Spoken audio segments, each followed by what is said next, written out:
model.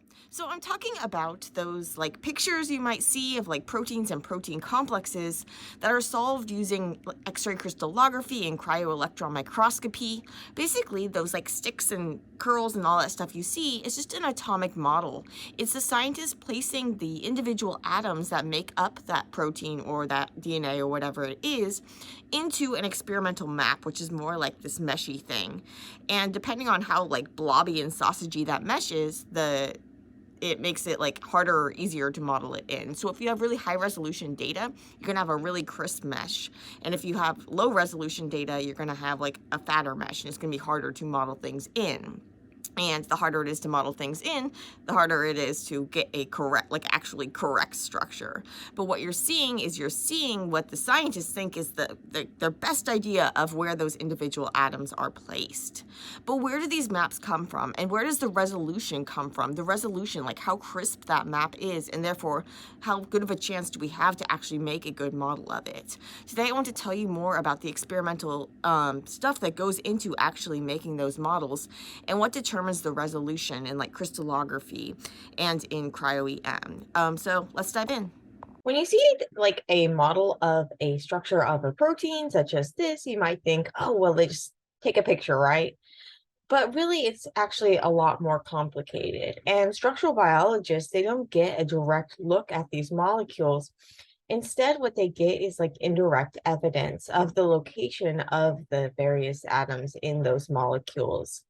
And so it's up to the structural biologists, the people doing these experiments like X-ray crystallography and cryo-EM, to kind of try to get the location of the different atoms within those molecules and then model them in to the experimental data that they get. And so instead of going directly to one of these models where you have like where you see these pretty models, these things like cartoon and sticks, we can represent them in different ways, but these are all just models. And what it's actually being modeled into is this map. And so this map can be like the electron density is or the Coulomb potential. So we'll talk about more about this later. But basically, you're getting this kind of indirect evidence of where those atoms were based on how those atoms were interacting with the rays that you would like send the particles and the rays that you're sending shooting at them. And so because the different atoms are going to interact with those, with either the electrons in electron microscopy or the X-rays in X-ray crystallography, they're going to give you a signal that's going to tell you about where the atoms are, but it's not going to like pinpoint them directly. And so you get this meshy thing, this map. And then the scientists have to actually work from that map to try to recreate, to place in the models, to model in the position of those different atoms, to put in those sticks and those ribbons and all that stuff into the map. And so the finer the detail of this map, the crisper it is, the higher the resolution, the more confidently you can place all those different atoms. And so the resolution is going to be the smallest distance, which two things can be separated, the two separate things, you can still tell they're separate things. So at a really, really high, you're able to tell that these are different atoms. Whereas if you have a really, really meshy, something that's really, really low resolution, you can't tell apart the different atoms, and you have to kind of rely on knowing what those atoms actually are and then place them in a way that best fits that density. And then sometimes or that potential, sometimes if you have basically you have a structure that's so flexible and dynamic and things like this that you don't even see the signal from it. And so we'll get much more into those details later. But the higher resolution is going to be a like crisper data. It's going to be easier to place in the location of those different atoms.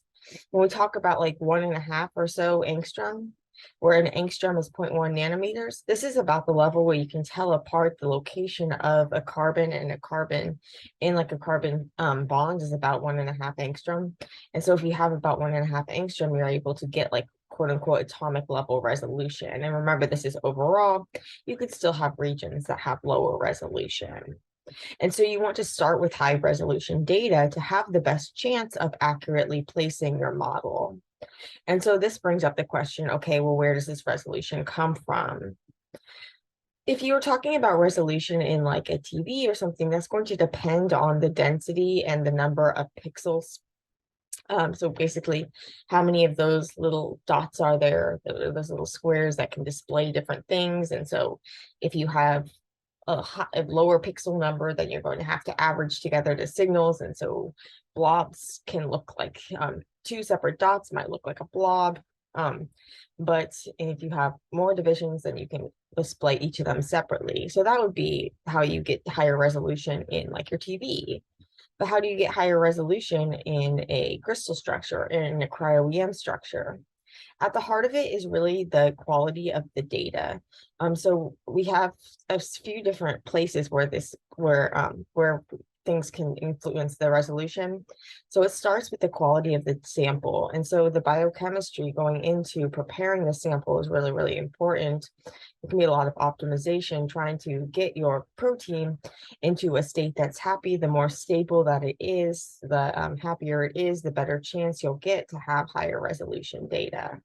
Although some proteins and things are just inherently flexible, they're going to be harder to get the high res data of those regions at least.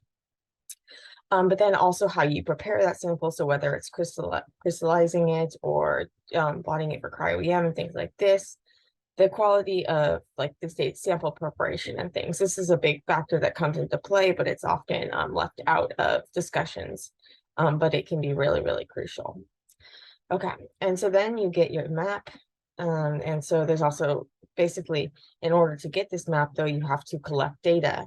And so the data collection method, the equipment that you have for collecting that data is going to be really, really important.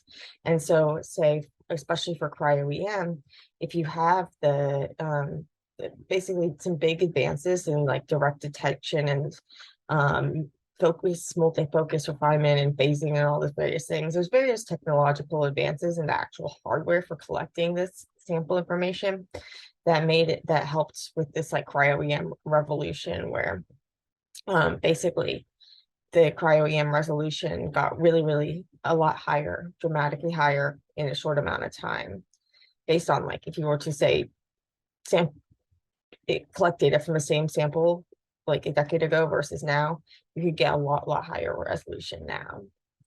And then once you have that data, you have to, if you can collect tons and tons of data. And so if you can collect tons and tons of data, you might be able to get like for cryo-EM, you could, because you're going to average all that data together, you can then get higher resolution. But if you're not able to tell apart the data, like what's actually signal from what's noise, then you're not going to be able to use the data effectively. And so when you actually come to this data analysis step where you're actually when you're actually trying to build this, when you're trying to build your model based on the data, you need to make sure that you can actually tell what is in, like what the data makes sense of the data. And so there's a lot of computational work that goes into play even after you collect that data. So there are several different steps that are influencing the overall resolution and the local resolution and things like this that are influencing the quality of the model that you're going to be able to get. It's all going to, so starting with the sample quality, then how well you can detect the signal, and then how well you can process the signal.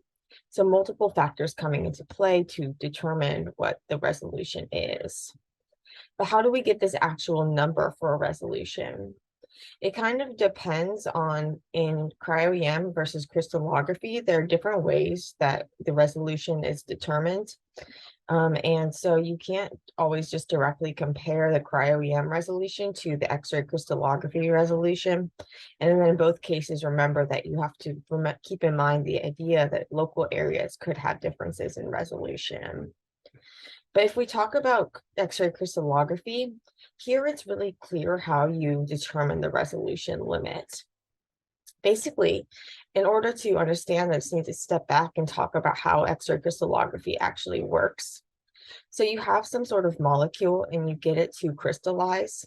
So when we talk about like what a crystal actually is, it's kind of like a brick wall where each of these bricks are identical, but within those bricks are going to be like your protein or your protein RNA complex or whatever it is that you're looking at. And each of these bricks are going to be identical. So basically all of these different proteins are frozen in the same orientation.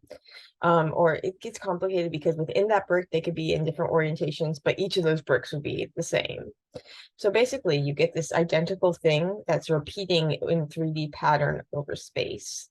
And because all of these are in the same orientation, we're going to be able to kind of use the average of their signal. They're going to add together, they're going to interact with the X-rays in the same way. That's going to then allow us to take this signal from this entire crystal and kind of reduce it down to the position from an individual like atom, whatever, inside of one of those crystals, but the signal's coming, or inside one of those bricks, but the signal is coming from the collection of the bricks. And what the signal that you get is you get this diffraction pattern. Basically how crystallography works is once you have that crystal, you're going to shoot X-rays at them. And X-rays are these really, really energetic waves. And what happens is when these X-rays are going to hit the molecules, they actually get scattered by the electrons. And so these proteins and other molecules are made up of atoms, which are made up of these smaller parts, these subatomic particles. We have the protons, which are positively charged, the neutrons, which are neutral, and then the electrons, which are negatively charged, and they whiz around in this cloud. And it's these electrons that are going to interact with those X-rays, and they're going to kind of scatter them. So kind of like if you were to drop a golf ball into water, you get those ripples. And if you were to drop multiple golf balls, well, then those ripples would start interacting with one another. And when they interact with one another, in some regions, they're going to add together. If they're in phase, we call this constructive interference. And sometimes they're going to cancel each other out. We call this destructive interference. And so what happens is you have this happening at each of these different atoms. All these different electrons are going to be interacting with those X-rays and making their own, like, scattering the waves, and then all the scattered waves are going to interact. What you end up with this is kind of this like mega wave, where you have these mini waves adding together both constructively and destructively. And in almost every place, because of the orderly layout, you're going to almost always have a wave that's going to be canceling out the wave. And there's only very specific locations where you get this constructive interference, like overall. And where you get this, so then you get a spot, and we call this diffraction when you get this like constructive interference. That's going to then lead to a signal that you see. And so in crystallography, you get this diffraction signal, you get this pattern of spots, and then you have to actually compute the electron density map based on this pattern of spots. So it's not direct, you're not directly getting that electron density map with crystallography, so there still is experimental bias that goes into that map, and actually you work iteratively between the map and the model. So the model can like influence the map and things like this. And so I'm not going to get into those technical details, but know that there is bias, and there is things like that that go into making the map based on these spots, because, well, as you can imagine, it's kind of hard to tell what the spots are actually telling you. And so you have to kind of use some of the like model, like what would it be, what signal would you get if the atoms were like this, and how well does that match the spots? So you go back and forth between kind of the density maps and the spots and the models and things like this, and it can get complicated. But initially what you get is this diffraction pattern, and this diffraction pattern, this is actually going to be what determines your resolution cutoff. So in this pattern, each of these dots, what it's representing is it's kind of representing the diffraction from a series of planes. And so now things get really weird. So before we were talking about how we have these kind of like mini waves interacting like golf balls. And so this is what's like actually happening.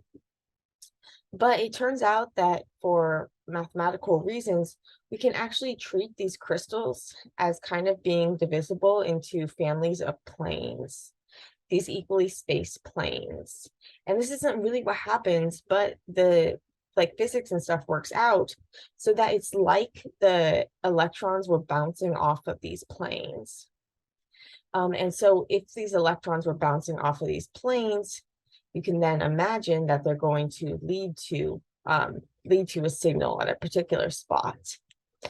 And that therefore, like, you can take these spots as representing these families of planes. And these families of planes, basically, the thinner the slicing of the planes, the higher the resolution. So just like if you were to divide your screen into more pixels, you would get more information. If you divide the crystal into thinner slices, you're going to get more information. And so it's not like you can say, okay, well, let's just put in some more pixels. Instead, the crystals and the structure of the protein and things is going to dictate what the signal you get is. But how it works out is that the thinner the slicing, the higher the resolution, the farther away those points are going to be from the center of your diffraction pattern. And so basically, if you have really close together planes, really fine information, the density from the signal from those planes is actually going to be the farthest away from the center, and it's going to be the weakest.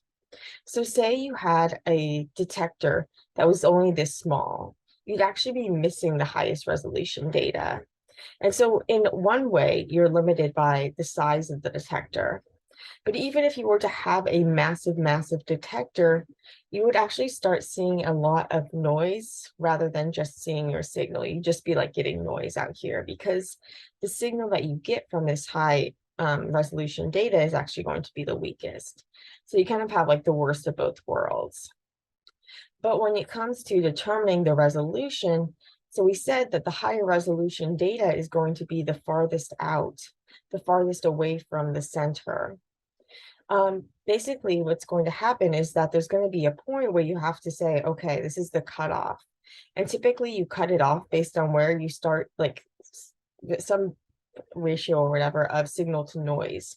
And so you start saying, okay, I'm getting mostly noise out here and not the signal. So this data isn't going to be helpful for me. There might be some high resolution data in here that would be helpful, but most of it is just noise. So that would be harmful. And so I'm not going to use it. And so sometimes you also see things reported in terms of there's like a highest resolution, the statistics for the highest resolution shell versus the statistics for all of this data.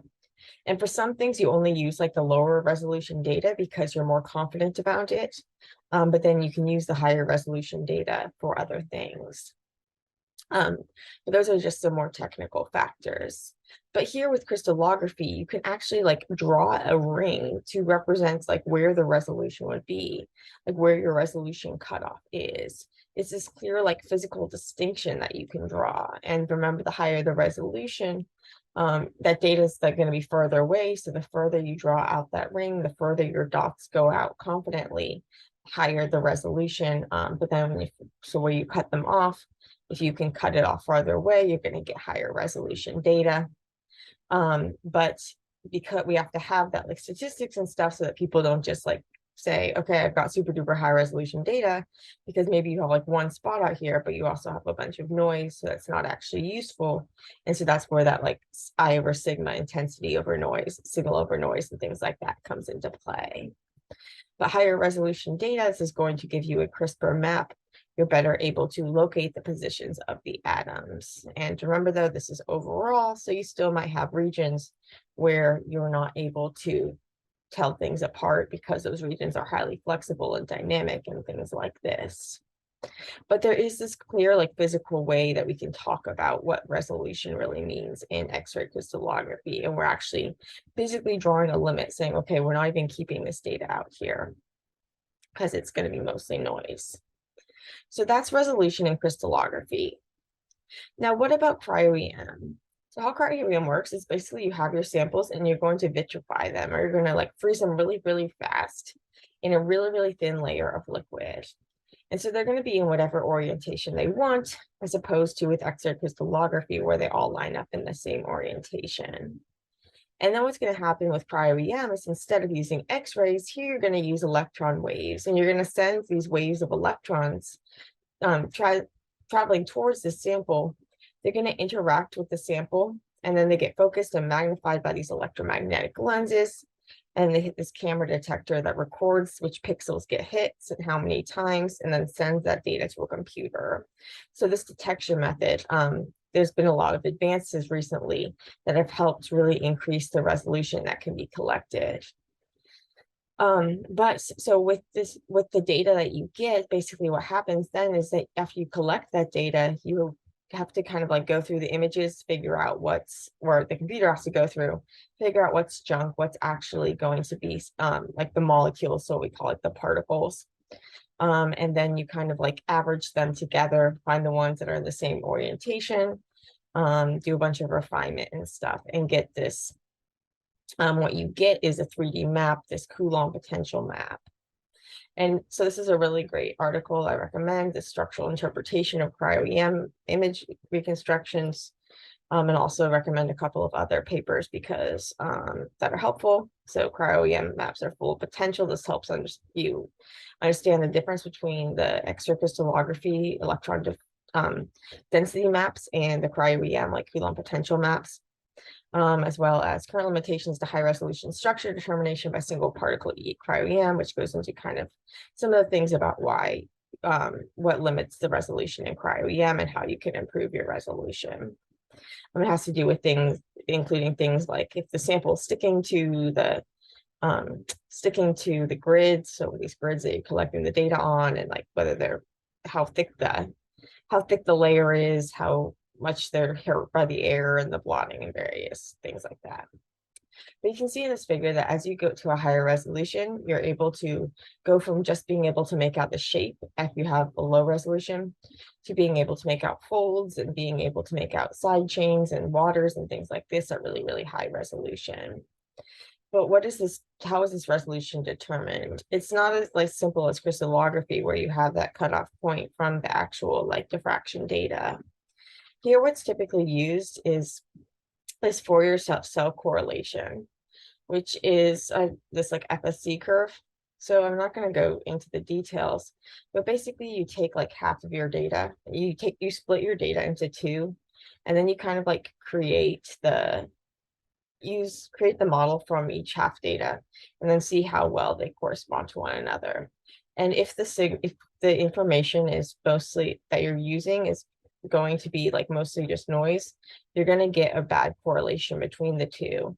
Whereas if you are using data that is actual signal, you're going to get a better correlation between the two.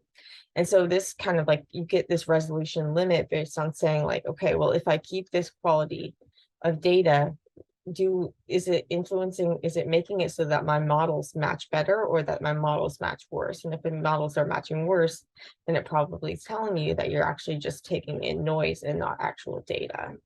And so therefore you can use this FSC cutoff to try to get a value for the resolution. And so much more on this in this post, and I'm not like an expert in this. I have more experience with Xray crystallography than with cryo-EM, but with cryo-EM especially, you can get things like global, local resolution like we've talked about, as well as directional. So when you have the molecules, although they're like supposedly randomly ordered into space, they can actually have preferred orientation, especially if they're interacting with the air-water interface or with the grids and things like this. You can get it so that they're more likely to be in a particular orientation, and therefore you have less information from that particular view, which is going to make it harder to get good resolution for that area. And then finally, I just wanted to mention, so I mentioned how the local resolution can be way worse than the actual overall resolution. So we already talked about how it can be difficult to actually say what the resolution is, especially in cryo-EM. But what you're given is typically going to be that global resolution as opposed to the local resolution. And that local resolution might be really, really bad. It could be that you have so little signal in a region that you can't even model in the protein. So sometimes you can see the backbone and so you can model that in, but you don't even try to model in the side chain. Sometimes you just can't even model in the backbone, and so you leave the region unmodeled. These regions that are really flexible and dynamic have a high B factor. So this is sometimes called the temperature or the displacement factor. And basically these regions have more like iffy data. It's unclear how to model the underlying atoms. And this is often because they're going to be really dynamic. So they're going to be in multiple places. And if they're in multiple places, then they're not going to have like a set location.